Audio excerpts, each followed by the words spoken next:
has to be maintained. Yes. And so this is the card for you. I am still the Member of Parliament for Koboka Municipality until such a time that the general election is done and new members of Parliament will be sworn in.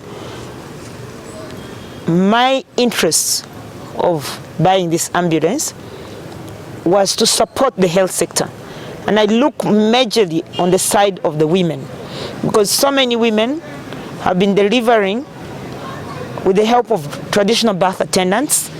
Some of them have ended up giving birth on the road by themselves, and cases of fistula as a result of not being supported at the time of delivery has been so high in the municipal. We have now this ambulance with the construction of a health center 3 that Honor means also are self-funded and look for the money in Lasanga.